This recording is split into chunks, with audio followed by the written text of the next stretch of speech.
Ce n'est pas vraiment une surprise que le type ténébreux soit l'un des types les plus discutables dans Pokémon, étant connu comme le type maléfique en japonais.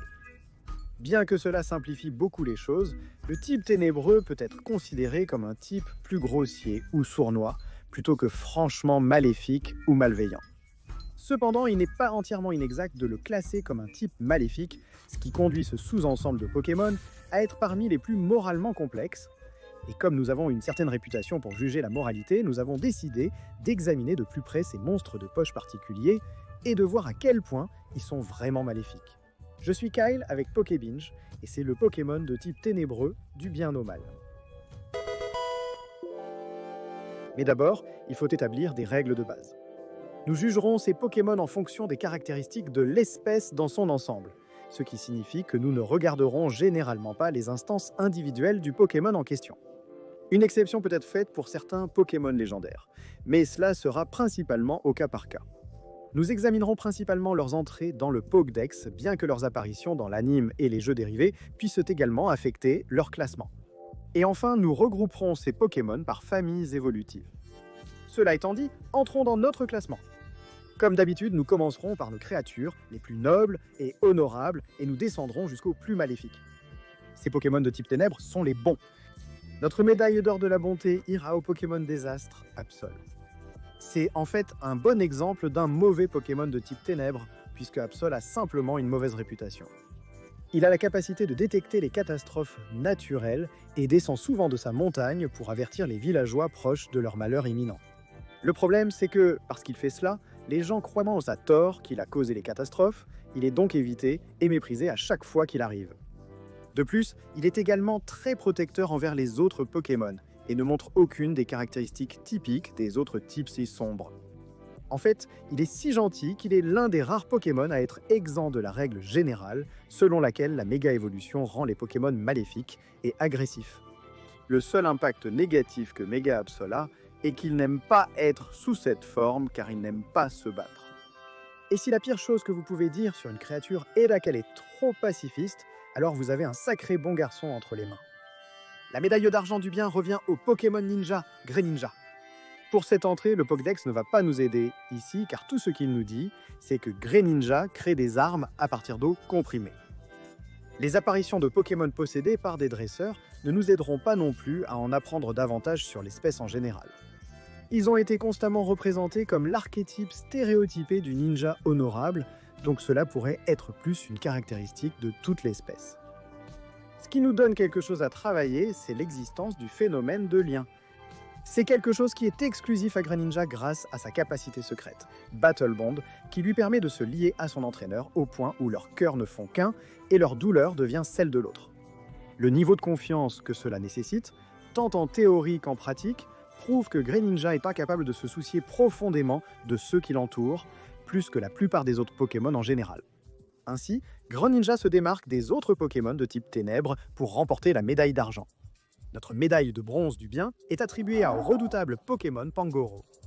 Bien que ce panda pugnace puisse paraître, redoutable, Pangoro est plus un type de grand frère protecteur qu'on ne le pense.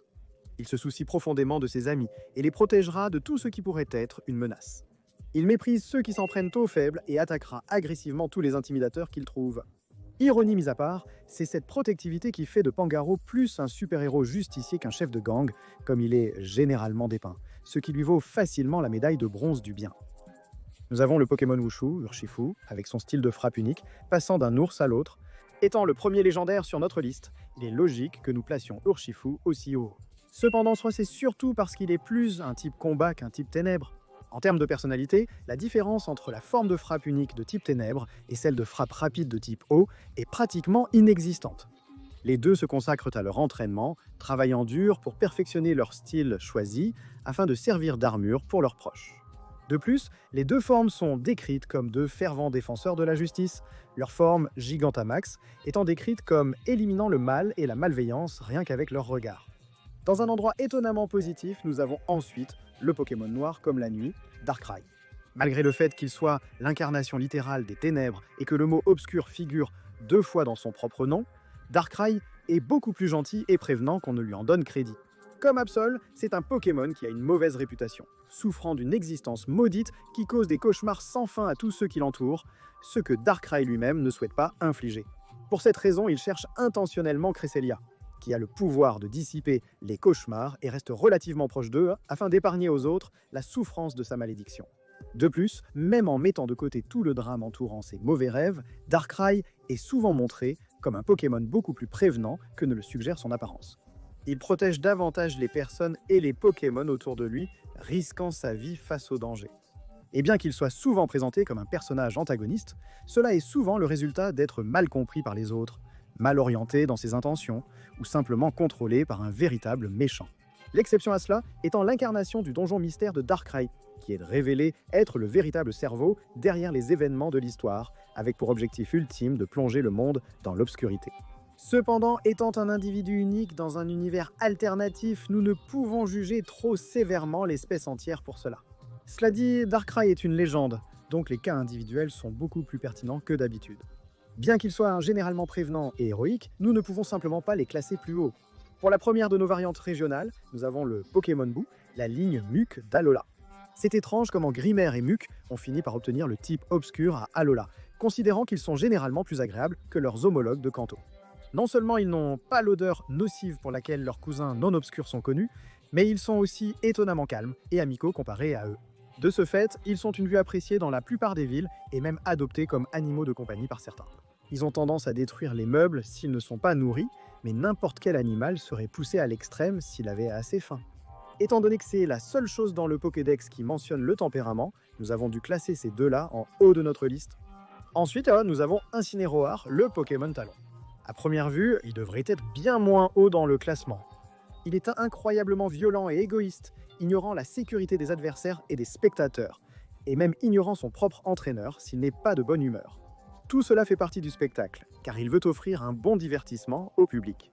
Il n'aime pas combattre des adversaires PSAE faibles ou blessés, préférant affronter des ennemis difficiles pour stimuler son esprit de combat.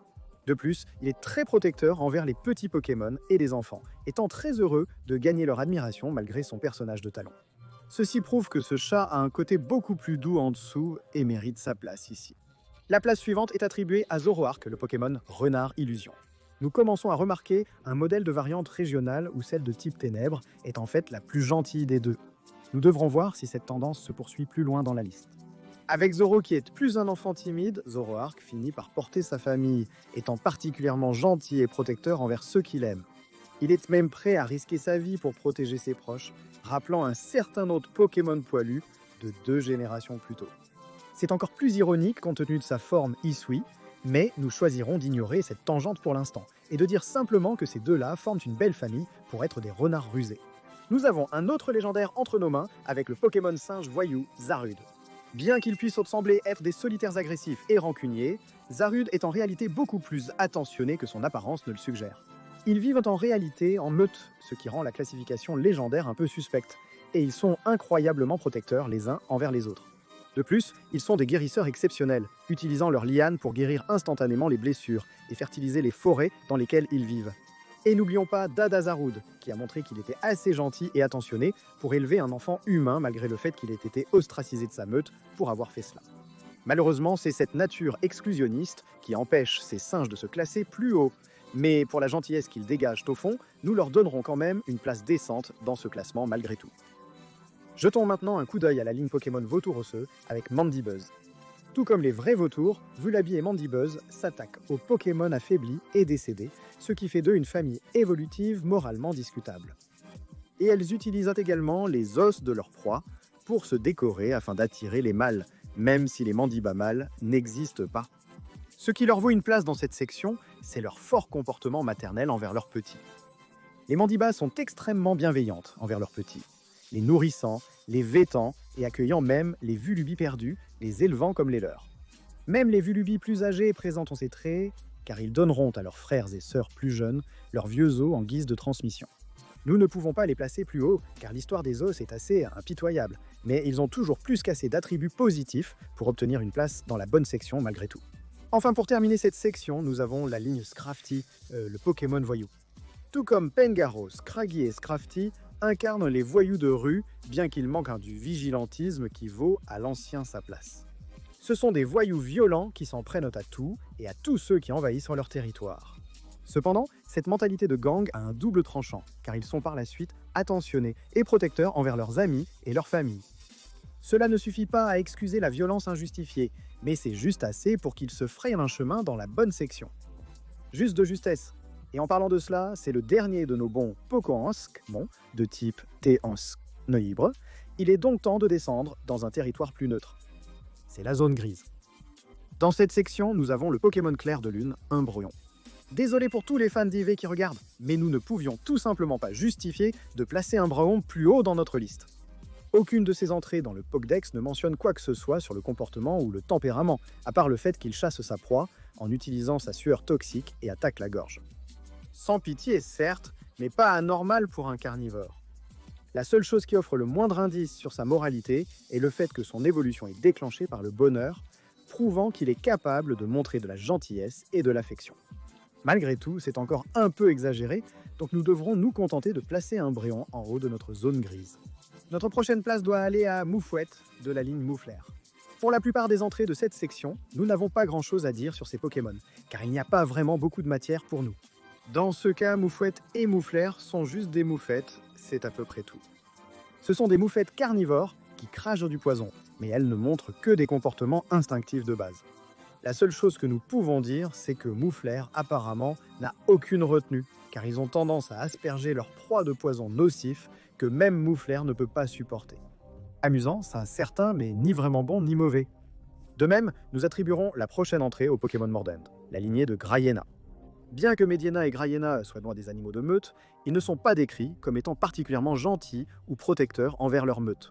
Pour la plupart, ce sont juste des chiens, ou des hyènes si vous voulez être précis, qui chassent en meute et coordonnent leurs attaques. C'est ainsi que fonctionne cette espèce animale, nous ne pouvons donc pas vraiment en dire grand-chose. Passons maintenant à la ligne des Pokémon méchants, la ligne Shiftry. En ignorant le Sido non sombre, le Pokédex essaie vraiment de diaboliser Nuzleaf et Shiftry en les classifiant respectivement comme rusés et méchants. Malgré cela, il échoue complètement à cet égard car rien d'autre dans le Pokédex ne suggère quoi que ce soit de ce genre. Aucune de leurs entrées ne mentionne quoi que ce soit sur leur comportement réel, ou quoi que ce soit qui suggère qu'ils sont méchants, le plus proche étant que le sifflement de Nuzleaf semble légèrement inquiétant. En raison de l'ambiguïté, nous devons les placer dans la zone grise confortablement. Ensuite, il y a les Pokémon sombres, dont la ligne évolutive de Houndoom. Tout comme la famille Amitié n'a pas dit le pire crime de Houndour et Houndoom est de travailler en meute pour chasser leur proie. La principale différence est que ces chiens crachent du feu mélangé à du poison, de sorte que les brûlures qu'ils infligent ne guérissent jamais. Encore une fois, cela semble mauvais, mais c'est une fonction de ce qu'ils sont plutôt que de qui ils sont. Même Megadémolos ne nous aide pas ici, car le Pokédex indique seulement qu'il souffre constamment de la chaleur intense de son propre feu. Passons maintenant au Samurott de Hisui. Un autre cas où le Pokédex ne donne pas beaucoup d'informations, mais compte tenu de sa révélation récente, c'est à prévoir. Cela dit, même pour un nouveau Pokémon, il reste encore beaucoup à désirer en termes d'informations. Samurott est le seul parmi les starters à ne pas recevoir d'explication pour son évolution hisuienne, et les quelques informations qu'il a se limitent à parler de sa puissance de combat. Il le décrit comme étant de cœur vaillant, mais sans plus de contexte, cela pourrait tout aussi bien s'appliquer aux variantes unoviennes régulières. Pour la dernière de nos espèces sans info, nous avons le Pokémon aux griffes acérées, la ligne Weavile. Tout comme pour la ligne Shiftry, le Pokédex essaie de faire passer Sneasel et Weavile pour des Pokémon méchants, mais échoue également à fournir des exemples. Tout ce qu'il mentionne, c'est la netteté de ses griffes et à quel point il est intelligent et coordonné lorsqu'il chasse en meute, encore une fois, pas trop loin de n'importe quel animal carnivore en meute. Le seul indice qu'il est plus méchant que les autres Pokémon se trouve dans son entrée Pokédex de Legends Arceus, où Sneasel est noté comme ayant un esprit plus tordu comparé à son homologue hisuien natif. En dehors du fait que c'est la fin de la route pour notre théorie sur la variante régionale de type ténèbres, c'est toujours une description mineure et finalement vague qui ne nous donne pas grand-chose à exploiter. C'est légèrement plus que les dernières entrées, donc nous les avons classées un peu plus bas. Pour la partie plus substantielle de cette section, notre prochain spot va à Morpeko, le Pokémon à deux faces. Le milieu de la section neutre est probablement l'endroit le plus approprié pour Morpeko. C'est vraiment une histoire de deux clones de Pikachu. Quand il est repu, il est assez docile et amical. Et dans sa forme affamée, c'est un démon incontrôlable qui rend votre vie un enfer. De plus, il passe à peu près autant de temps sous les deux formes. Cela signifie que le bien qu'il fait sous sa forme de ventre plein est annulé par sa forme affamée et vice-versa. Nous sommes désolés pour tous les rôlistes de Marnie dans le public, mais nous ne pouvons tout simplement pas classer cette chose plus haut. Passons maintenant au Pokémon des Ténèbres, Ténéfix. C'est l'un de ceux qui ont failli atterrir dans la partie ennuyeuse de notre section, mais qui ont juste échappé de justesse en ayant le strict minimum d'informations avec lesquelles travailler. Notamment, il est décrit comme ayant la capacité de voler l'âme de quiconque regarde dans ses yeux. Cependant, il est plus souvent décrit comme vivant tranquillement seul dans des grottes sombres où il mange décontracté les gemmes qu'il trouve. Donc une qualité incohérente au pire.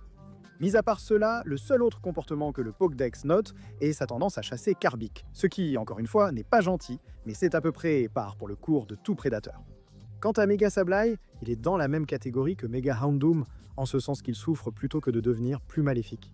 Sa gemme éclate hors de sa peau, laissant un énorme trou dans sa poitrine, et est trop lourde et encombrante pour que Sableye puisse se déplacer avec. C'est à peu près tout ce que le Pokédex a à dire sur Mega Sableye. Cependant, le potentiel pour le mâle est toujours pire que rien du tout, d'où son classement inférieur. Ensuite, nous avons le chat Pokémon Chic, la ligne persan d'Alola. Comparé à leurs homologues de Kanto, Meowth et Persian d'Alola, sont beaucoup plus gâtés pourris. Extrêmement fiers et arrogants, ils écoutent rarement quelqu'un d'autre et laissent souvent leur excès de confiance prendre le dessus. Mis à part cela, il n'y a rien qui semble trop hors de l'ordinaire. Il y a son entrée de Dex Ultrason qui décrit comment il aime torturer sa proie plutôt que de les achever, ce qui est un peu cruel. Cela dit, toute personne qui a possédé un chat vous dira que c'est un comportement assez normal, donc nous ne retirerons pas trop de points. Dans une position étonnamment neutre, nous avons ensuite le malveillant Pokémon, Moltres de Galar. Bien qu'il ressemble à quelque chose sorti d'un film de John Carpenter, Moltres de Galar ne fait rien de particulièrement malveillant. La seule chose dont parle le Pokédex est l'aura sombre qui entoure son corps, qui a le pouvoir de drainer l'énergie vitale de tout ce qu'il cible. Cependant, son comportement réel n'est mentionné à aucun moment. La seule fois où Moltres agit de manière indépendante, c'est lors de son combat contre Zapdos et Articuno à la colline d'Inatré. Même alors, Moltres apparaît comme le plus gentil des trois, car les autres étaient les instigateurs du combat alors qu'il s'occupait de ses propres affaires et ne se battait qu'en autodéfense. En somme, nos connaissances limitées sur cet oiseau ne permettent pas de trancher. Nous nous fierons donc à la classification Pokédex et le situerons au bas de la zone grise. Ensuite, nous avons l'Obstagoon, un Pokémon de type bloquant. En comparaison, Zigzagoon de Galar et Linoone, ainsi qu'Obstagoon, sont beaucoup plus agressifs par rapport à leurs inversions Ho. Ils provoquent constamment et incitent les autres à les attaquer afin qu'ils puissent riposter, finissant par incorporer cette tactique dans leur mouvement signature, Obstruct. Contrairement à des entrants similaires, ces trois manquent de qualité réelle pour justifier leur personnalité. Cependant, c'est relativement doux en comparaison, car ils ne sont pas particulièrement vicieux à ce propos. Les tentatives de Zigzagoon semblent être un jeu pour attirer l'attention plutôt qu'une vraie provocation. Pour cette raison, ces trois-là ressemblent plus à une bande de voyous qu'à des méchants, donc nous ne pouvons pas les placer plus bas. La prochaine place est pour Cacturne, le Pokémon épouvantail. Objectivement, Cacturne se comporte comme un animal de meute chassant sa proie, similaire aux entrées précédentes de cette section. Ce sont cependant les méthodes qu'il utilise et sa proie de prédilection qui valent à ce cactus effrayant un classement inférieur. Étant des habitants nocturnes du désert, ils errent à la recherche de voyageurs perdus, affaiblis par le soleil brûlant, les traquent et les tuent et les dévorent brutalement. Non seulement cette méthode est beaucoup plus cruelle et préméditée, mais cela signifie que ces Pokémon chassent et tuent des humains plutôt que d'autres animaux. Aussi mauvais que ce soit, cela reste une prédation guidée par l'instinct, ils doivent donc rester dans la catégorie neutre. Juste à côté de la catégorie mauvaise se trouve Guzzlord. Bien que la consommation constante et indiscriminée de tout et n'importe quoi à portée de main de cette ultra-bête semble mauvaise, nous avons décidé de donner un peu de répit à Guzzlord pour deux raisons principales. Premièrement, il ne semble pas faire cela par malveillance, mais par un besoin réel de consommer et de créer de l'énergie pour exister. Que cela le rende meilleur ou pire est sujet à débat, mais pour notre part, nous allons dire que l'absence d'intention malveillante le rend plus acceptable que ce dont nous allons parler dans la prochaine section. L'autre raison plus substantielle est son entrée dans le Pokédex Ultrason, qu'il partage avec la majorité des Ultra-Beasts à un moment ou à un autre. Il dit que, bien qu'il soit un alien dangereux dans notre monde, il est apparemment assez courant et relativement inoffensif dans son propre monde. En d'autres termes, ce comportement est soit une fonction normale qui a des conséquences désastreuses dans notre monde, dont Guzzlord n'est pas conscient, soit un mécanisme d'autodéfense dû au fait d'être piégé dans un monde inconnu. Nous avons donc dû lui accorder un peu de clémence, bien que minime. Et enfin, nous arrivons à notre dernière section où résident les Pokémon les plus sombres. Ces Pokémon de type ténèbres sont les méchants et les maléfiques. Avant de continuer, faites-moi une grande faveur et cliquez sur la cloche de notification si ce n'est pas déjà fait. Cela contribue grandement à la croissance de la chaîne. Nous préparons de nouvelles vidéos Pokémon sur les jeux, les cartes à collectionner, la lore, etc. Merci, revenons à la vidéo. Pour débuter la section maléfique, nous avons la ligne du Pokémon souris Rattatak d'Alola. Bien qu'il ne soit pas aussi agressif que certains de nos précédents participants, Alolan Rattata et Raticat sont les premiers Pokémon de cette liste à montrer une véritable intention malveillante. Cela pourrait être un peu exagéré, car tout ce qu'ils font, c'est voler et accumuler de la nourriture. Mais étant donné que peu des précédents ont ce niveau de méchanceté volontaire, c'est un bon début pour la catégorie des méchants. C'est particulièrement remarquable car Raticat accumule de la nourriture même de ses propres congénères, au point où même Raticat ne peut pas tout manger. Dans l'ensemble, c'est un détail mineur, mais cela donne un aperçu de ce que sera le reste de la liste. Notre prochain spot est dédié à la ligne évolutive de Feeble, le Pokémon renard. Tout comme notre dernier entrant, Nickit et Feeble sont des voleurs, comme le suggérerait le nom. Cependant, ceux-ci ont beaucoup plus de tours à leur disposition qu'ils utilisent pour voler leurs cibles. Des pas silencieux et des queues qui effacent en leurs empreintes jusqu'à marquer leur cible de leur odeur pour pouvoir les traquer jusqu'à leur nid, ils sont pratiquement assurés de s'en tirer avec leur vol. En fait, ils sont tellement doués dans leur travail qu'ils survivent exclusivement grâce à leurs gains mal acquis, sans faire aucun effort pour obtenir leur propre nourriture. C'est cette habileté et cette intention préméditée qui placent ces renards malades plus bas que les rats. De même, nous avons la cruelle lignée de Pokémon Léopardus. Il est approprié que ces chats soient placés à côté de la ligne Thibaut, puisqu'ils sont des rivaux mortels. Comme les renards, Purloin et Léopard volent également aux autres, mais contrairement à eux, ils n'ont pas de raison de le faire. Ils volent tout ce qu'ils peuvent obtenir indépendamment de savoir s'ils en ont réellement besoin ou non, uniquement dans le but de frustrer leurs victimes. Quant à leur nourriture, ils chassent généralement leur propre proie sans amélioration. Ils utilisent principalement des coups de poing sournois et des attaques surprises, pouvant achever leur proie rapidement ou lentement et douloureusement, selon leur humeur. La prochaine place revient au grand patron des Pokémon, la ligne Honchkrow. En tant que représentation extraterrestre de la mafia, il n'est pas surprenant que Murkrow et Honchkrow finissent ici. Le premier agit comme les sbires de la bande, volant de la nourriture, des objets de valeur et à peu près tout ce qui brille et attire leur attention pour leur chef, tout comme le Rattata d'Alola avant eux. Cependant, alors que le Raticat d'Alola était seulement coupable d'être un peu avare avec ses laquais, Honchkrow est carrément abusif envers ses hommes de main. Il règne sur la bande avec une aile de fer, traquant sans relâche tout Murkrow désobéissant et les punissant sévèrement pour leur échec ou trahison. C'est cette démonstration de force cruelle qui vaut à ces corbeaux kleptomanes un rang inférieur. Ensuite, nous avons la ligne Grimmsnarl, une ligne de Pokémon renforcée. Étrangement, Grimmsnarl lui-même est le membre le moins répréhensible de sa famille évolutive. Ou du moins, c'est celui dont nous connaissons le moins en termes de comportement. Toutefois, les évolutions antérieures d'Impidumph et Morgrem sont assez déplaisantes pour justifier leur classement si bas. Le premier tombe dans la même catégorie que les derniers entrants, en ce qu'ils sont des voleurs qui s'introduisent dans les maisons des gens et volent tout ce qu'ils peuvent. Cependant, ils font cela uniquement pour causer du malheur, car ils se nourrissent de l'énergie négative que leurs méfaits créent. En tant que Morgrim, ils deviennent des monstres vicieux, incitant les autres à baisser leur garde pour les poignarder avec leurs cheveux en forme de lance. Si nous en savions plus sur Grimmsnarl, ce groupe serait probablement plus bas, mais pour l'instant, c'est le plus bas que nous pouvons aller. Passons au Pokémon Intimidation, la ligne Crocodile est la suivante. Alors que Sandil s'en sort comparativement indemne, ces crocs tordus sont tous beaucoup trop violents pour leur propre bien. Crocodile en particulier tire cette ligne vers le bas, car sa nature exceptionnellement vicieuse en fait l'une des créatures les plus redoutables du désert.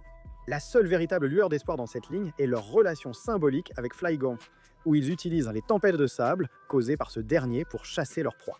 Néanmoins, tout Pokémon assez agressif pour se mériter le surnom, le tyran des sables, mérite plus qu'une place dans la section des mauvais. Notre deuxième entrée, la plus récente, est le Pokémon Pin Cluster de la ligne Overqwil. Bien que nous ne sachions pas grand-chose sur cette ligne de Pokémon, car elle n'est apparue que dans un seul jeu jusqu'à présent, il est utile que le Qwilfish jotunien ait été un peu piquant pour commencer. Pardonnez notre jeu de mots, en recevant à la fois une forme isuienne et une nouvelle évolution, ils deviennent beaucoup plus agressifs, attaquant tout et n'importe quoi autour d'eux avec leur poison et devenant généralement une nuisance pour les pêcheurs à travers la région Isui.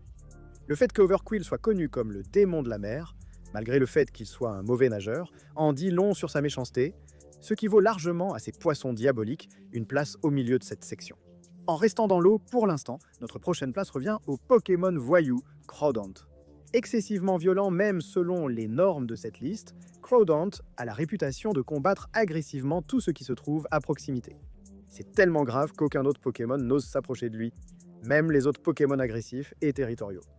C'était même un point d'intrigue majeur dans Détective Pikachu, où la nature agressive et territoriale de Crawdaunt était utilisée pour éloigner les autres pour le développement foncier. La seule surprise à ce stade est qu'il reste encore 10 autres Pokémon plus forts que Crawdaunt. Pour finir notre série sur le thème de l'océan, nous avons la ligne de Pokémon Brutal, Sharpedo. Étant donné que ces Pokémon ont été surnommés les brutes de la mer depuis la Gen 3, il ne devrait pas être trop surprenant que Carvanha et Sharpedo se retrouvent dans cette section. Comme les autres Pokémon aquatiques, ils sont extrêmement agressifs et territoriaux, attaquant les gens et les Pokémon simplement parce qu'ils existent. Ils utilisent leurs nageoires et crocs tranchants comme des rasoirs pour couler les navires et attaquer les pêcheurs. De plus, Mega Sharpedo existe, ce qu'il place en dessous de ses compagnons Pokémon aquatiques, mais c'est un autre qui tombe dans la catégorie des mégas, extrêmement douloureux, sans être beaucoup plus agressif que sa forme de base.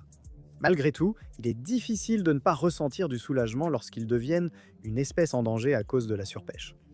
En revenant sur Terre, notre prochaine place revient au Pokémon Scorpion Ogre Drapion. En plus d'être l'enfant d'affiche pour l'argument en faveur d'un Pokémon à triple type, Drapion est également l'un des Pokémon les plus cruels et sadiques qui existent. Il possède l'un des venins les plus puissants de tous les types de poisons, mais il ne l'utilise presque jamais, préférant utiliser la force brute pour déchirer sa proie. Il fait constamment des ravages en toute impunité, attaquant presque tout ce qui s'approche de lui. La seule exception étant Hippowdon, qu'il essaiera généralement d'éviter. Mais à moins d'être un hippopotame géant crachant du sable, vous êtes une proie pour ce Pokémon insecte vicieux, qui n'est pas de type insecte. Nous avons aussi une entrée distincte avec le Pokémon armure Tyranitar. Ironiquement, la forme de base de Tyranitar est moins agressive que certains des précédents participants. Certes, il est constamment à la recherche de quelque chose à pulvériser, et ses crises nécessitent souvent de redessiner entièrement les cartes par la suite, mais il fait preuve d'au moins un minimum de respect.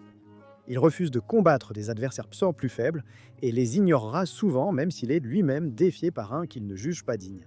Cela dit, tout cela est jeté par la fenêtre avec Mega Tyranitar, qui est uniquement motivé par son désir de tout détruire sur son passage.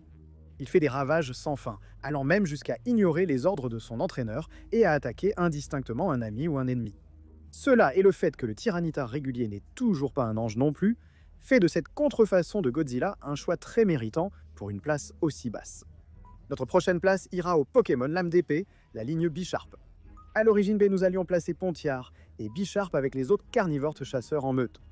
Cela dit, ces deux-là se révèlent bien pires que les autres. De loin, Bisharp est le principal coupable de la dégradation de sa ligne d'évolution, car il est particulièrement sans cœur dans à peu près tout. Il ne montre aucune pitié, encore moins de clémence, à aucune proie que sa meute abat, ne changeant même pas d'expression lorsqu'il donne le coup de grâce. En plus de cela, c'est aussi un tyran qui règne sur sa meute avec une poigne de fer, ce qui peut convenir à un type d'acier mais ne le rend pas plus acceptable. Il force ses sbires à se battre, quelle que soit leur blessure, et surveille constamment et punit sévèrement le moindre signe de dissension parmi eux. Aux limites des 5 derniers se trouve Yveltal, le Pokémon de la destruction.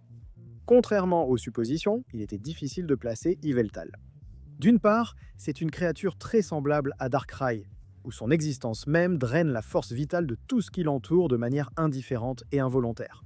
Cela dit, Yveltal est beaucoup plus activement destructeur que Darkrai, se déchaînant souvent pour détruire tout ce qui perturbe son sommeil. De plus, alors que Darkrai cherche activement des moyens de dissiper ses malédictions, dans ce cas, c'est l'inverse. Xerneas doit poursuivre Yveltal afin d'annuler les dégâts collatéraux causés par sa destruction drainant la vie. De plus, il y a encore très peu d'informations sur Yveltal en général, même près d'une décennie plus tard, sans nouvelles entrées de Pokédex ou apparitions majeures depuis ses débuts. Et étant une légendaire, nous devons examiner ses apparitions individuelles et presque toutes le présentent comme le principal ou du moins un grand méchant de l'histoire. Cependant, ses pires crimes ne sont pas réellement de sa faute, donc bien que Yveltal soit un mauvais Pokémon, ce n'est pas le pire. La 5e place du classement des pires Pokémon revient à la brutale ligne évolutive d'Hydreigon. Habituellement, avec ces lignes évolutives à plusieurs membres, un membre se distingue généralement comme étant nettement pire que les autres.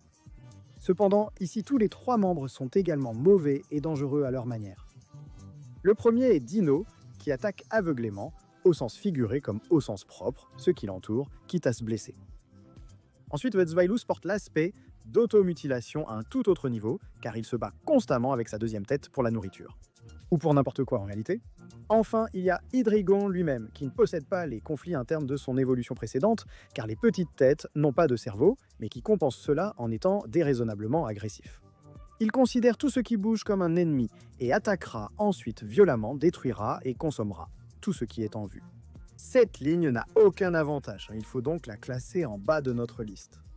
Ensuite, nous avons le Pokémon atroce Megagyarados. Étant le seul participant sur notre liste à être jugé uniquement pour sa forme méga, il n'est pas surprenant que Megagyarados finisse aussi bas. Et même selon les standards des méga-évolutions après la 6e génération, Megagyarados parvient d'une manière ou d'une autre à se démarquer comme l'un des pires de tous. Alors que le Gyarados régulier était déjà assez mauvais, avec ses rampages constants qui détruisent un peu tout sur leur passage, sa forme méga porte cela à un tout autre niveau. Son cerveau s'est complètement détérioré, la seule fonctionnalité restante étant son désir de détruire absolument tout sur son passage. La seule chose qui l'empêche de figurer dans nos 3 derniers est le fait qu'il est toujours capable d'écouter un dresseur de confiance, ce qui l'empêche tout juste de figurer dans nos 3 derniers. Et avec cela dit, notre médaille de bronze du mal ira au Pokémon interdit, Spiritomb. Si vous êtes même vaguement familier avec la légende entourant ce Pokémon, le fait que Spiritomb ne soit pas le dernier en dit long sur nos 2 derniers. Créé à partir de la fusion de 108 esprits maléfiques liés à une vieille clé de voûte en punition de leurs mauvaises actions, Spiritomb semble n'avoir rien appris de sa punition de 500 ans. Bien que sa clé de voûte agisse comme un léger frein à ses méfaits, car elle entrave physiquement son mouvement, elle parvient toujours à causer la mort et la destruction dans la petite marge de mouvement qu'elle a. Il se déchaîne de manière similaire à certains de nos précédents participants, bien qu'un peu plus lentement, et est craint par les gens comme certains des autres Pokémon les plus dangereux qui existent. Et n'oublions pas les 108 esprits qui composent un Spiritomb, car leurs péchés individuels dans la vie retombent également sur le Pokémon collectif dans la mort. En somme, la vieille pierre insulaire fait énormément d'efforts pour retenir Spiritomb, au sens propre comme au figuré. C'est pourquoi nous ne pouvions lui donner ni l'or ni l'argent.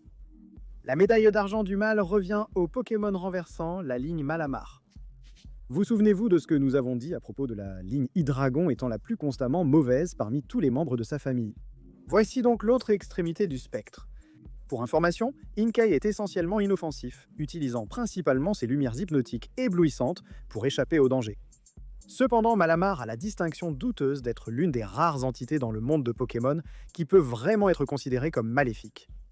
L'hypnose est considérée comme la plus puissante de tous les Pokémon, et elle l'utilise pour forcer les autres à exécuter ses ordres. De nombreux événements les plus dévastateurs de l'histoire peuvent être attribués à l'hypnose de Malamar, que ce soit par d'autres l'utilisant pour leurs propres intérêts ou simplement parce que Malamar lui-même le voulait.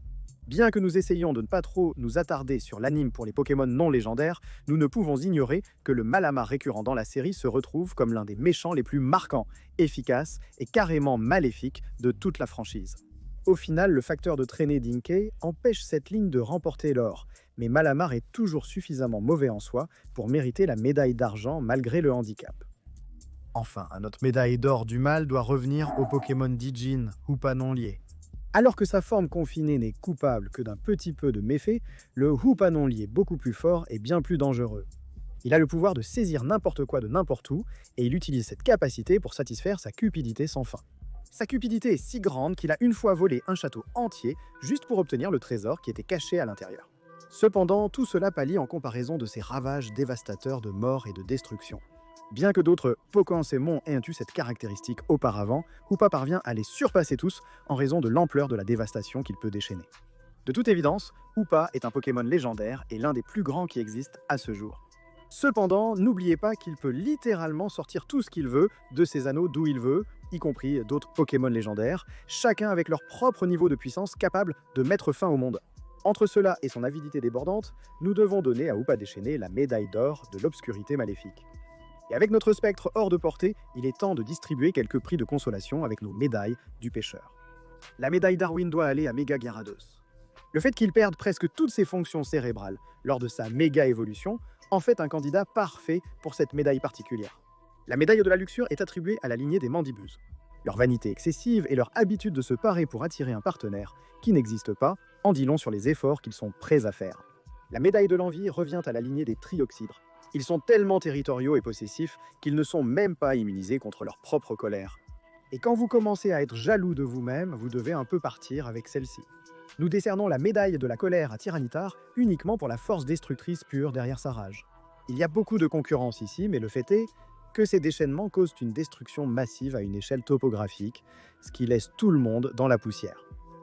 La médaille de la gourmandise nous déconcerte.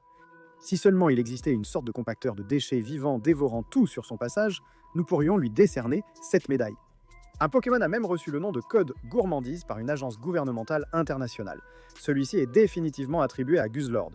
La médaille de la paresse revient à la lignée d'Alolan Raticat, spécifiquement à Alolan Raticat lui-même, car il laisse tous ses sbires faire tout le travail pendant qu'il est assis sur son tas de nourriture, attendant paresseusement que d'autres arrivent. Nous devons donner la médaille de l'orgueil à la lignée d'Alolan Persian. Il est clair que ces chats ont une très haute opinion d'eux-mêmes au point de se mettre régulièrement dans des situations problématiques. Pour conclure, la médaille de l'avarice revient à Hoopa déchaîné.